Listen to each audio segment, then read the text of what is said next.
அக்கா, என் தங்கச்சி நாய் கடிச்சுச்சு. அது மேல கேஸ் போடலாமா? ஏதே கேஸ் போறியா? முதல்ல ஊசிய போடுறா. கேஸ் போட்டா உனக்கு தான்ப்பா செலவு. அது யாரு நாயின்னு பார்த்து அவங்க கிட்ட 500 ரூபாய் வாங்கிட்டு ஹாஸ்பிட்டல் கூட்டு போ. யோ, நாய் கடிச்சது அவன் தங்கச்சிய, வலி அவனுக்கு தான் தெரியும். 500 ரூபாய்லாம் பத்தாதியா? 5000 ரூபாய் புடிங்கிட்டு விடுப்பா. சரிக்கா. யாரு நாய்ப்பா? உங்க நாய் தான். 5000 ரூபாய் கொடுங்க. ஆத்தாடி, சரியா பேசி முடிச்சிட்டு வா.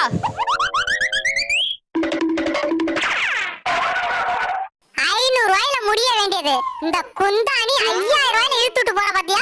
சரி, நீ வீட்டுக்கு போப்பா. நான் பணத்தை எடுத்துட்டு வந்து கொடுக்குறேன். சரிங்க.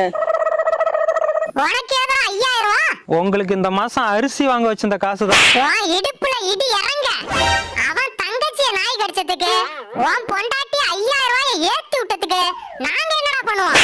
ஏண்டா அவன் தங்கச்சிய கடிச்சதுக்கு ஓனர் பொண்டாட்டிய கடிச்சிருக்கலாம்.